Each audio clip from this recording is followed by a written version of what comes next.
तो इमेजिन करो कि आप किसी कंपनी में काम कर रहे हो और आप वहां की कैब सर्विस ले रहे हो। आपको कैसा लगेगा ये जानकर कि आप पिछले 3-4 महीने से जिनके साथ वो कैब शेयर कर रहे हो, that person is really not there. Hi everyone, my name is Gaurav and स्वागत करता हूं मैं आपका एक और नई वीडियो में। ये वीडियो हालांकि मेरी अब तक की सबसे अलग वीडियो होने वाली है, क्योंकि ये वीडियो अगर आप चाहो तो सिर्फ सुन के भी इसका मजा ले सकते हो। हाँ, मतलब सुनना पड़ेगा और वॉच टाइम बढ़ाना पड़ेगा। बट सिंस मेरे लास्ट जो अनफॉर्चुनेट ट्रैवलर का पहला एपिसोड था उसमें काफ़ी अच्छा रिस्पॉन्स मिला, तो मैंने सोचा क्यों ना अपने इस स्टोरी टाइम को थोड़ा और फोकस में डालूं मैं। एंड सिंस मेरा अभी अगला ट्रैवल आने में थोड़ा समय है, तो मैंने सोचा क्यों ना इस पर भी थोड़ा फोकस करा जाए।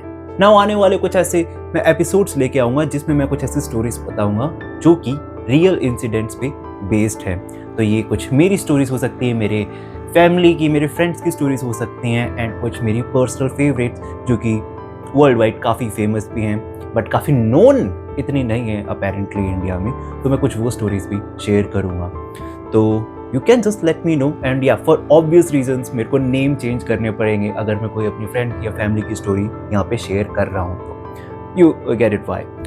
तो if you like it just hit that like button, and हाँ, if you really want to enjoy this video, अगर आप इस वीडियो का सही में मज़ा लेना चाहते हैं तो I request you to please use your headphones और ईयरफोन्स। अगर आप वो लगा के सुनोगी, since I am using sound effects and background effects, background music, everything I can do with sound design, I am using it. So अगर आप इसको ईयरफोन्स के साथ देखो, हेडफोन्स लगा के देखो, तो you're gonna enjoy it really more. With that said, let's just cut this jibber jabber and enjoy this video.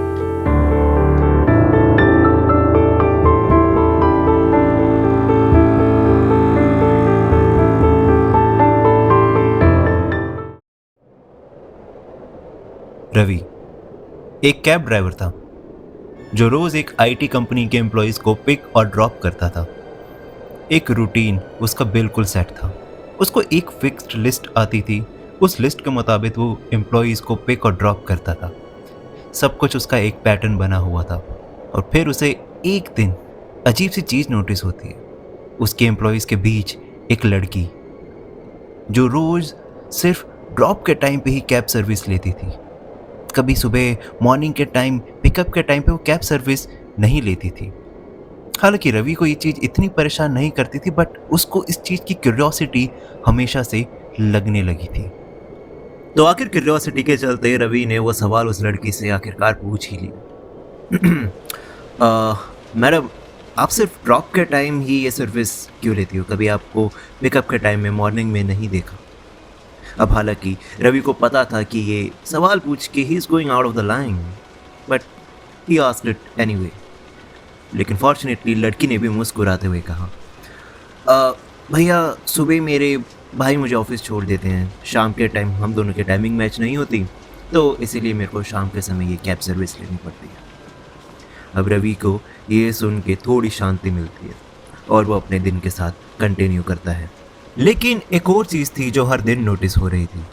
वो लड़की अपने ड्रॉप पॉइंट पे कभी नहीं उतरती थी, हमेशा उससे काफ़ी दूर ही उतरा करती थी। एक दिन रवि ने फाइनली कह दिया, मैडम आप हर दिन अपने ड्रॉप पॉइंट से दूर उतरती हो, मुझे रोज़ बहुत घूम के जाना पड़ता है, ये मैनेज करना रोज़ रोज़ मुश्किल हो रहा है मेरे लिए। लड़की ने बिना किसी एक्सप्रेशन के कहा, भैया मैं यहीं उतरूंगी, कहीं और नहीं। अब ये डायरेक्ट रिस्पॉन्स सुन के रवि थोड़ा इरिटेट हो गया। मैडम अगर ऐसा ही चलेगा तो मुझे कंप्लेन करनी पड़ेगी। इस बार लड़की उसको सीधा आंखों में देख के बोली, तुम्हें जिसे कंप्लेन करनी है कर दो, मैं यहीं उतरूंगी।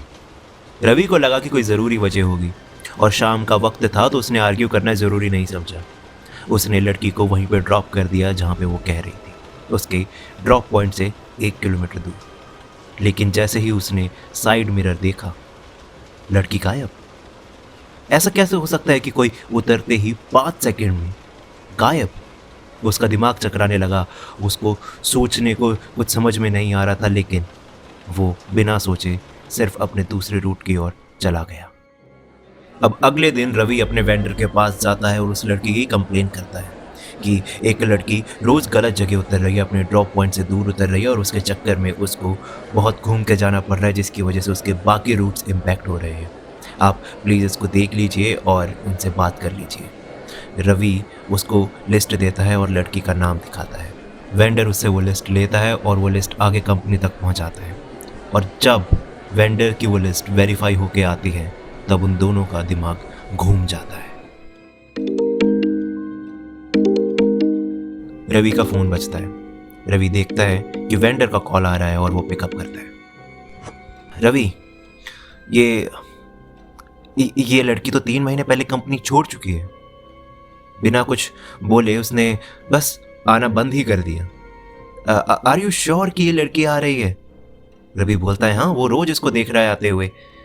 तो वेंडर उसको बोलता है कि अगर ऐसा हो रहा है तो ये कोई शरारत हो रही है उस लड़की के साइड से, या फिर वो कुछ कंपनी के प्रॉपर्टी का मिसयूज़ कर रही है, and we really need to look at it. Ravi बोलता है कि ठीक है, वो अगर आज आती है तो वो आज उस लड़की से बात करता है इस बारे में। अब उस रात रवि का बिल्कुल भी मन नहीं था उस रूट पे जाने का, लेकिन काम था, करना तो पड़ेगा। तो फिर दोबारा उस रूट का समय हुआ। दोबारा वो 6 लोग आके बैठे और दोबारा वो लड़की एकदम पीछे जाके बैठी। दोबारा वो लड़की ना किसी से बात कर रही थी, ना कोई उस लड़की से बात कर रहा था एज यूजुअल।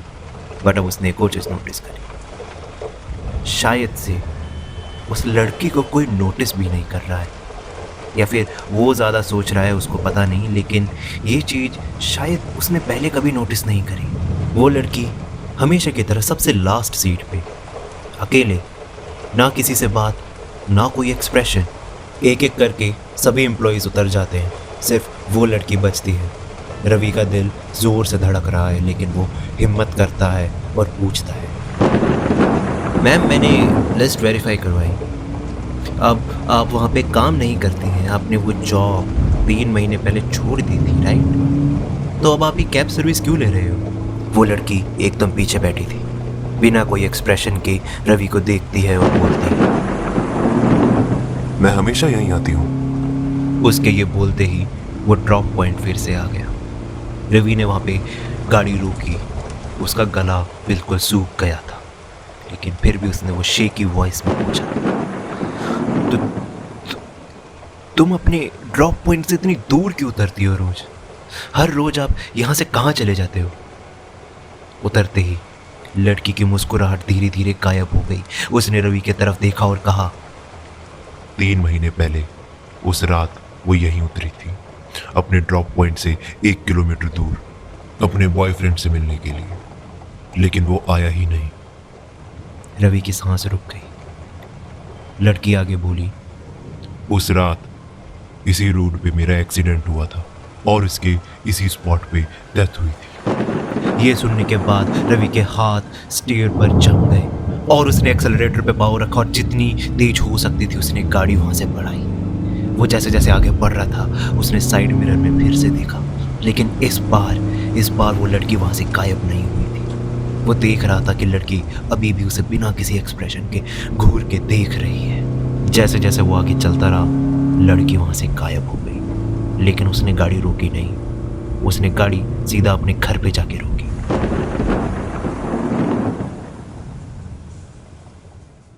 उस दिन के बाद रवि कभी उस रूट पे गया नहीं।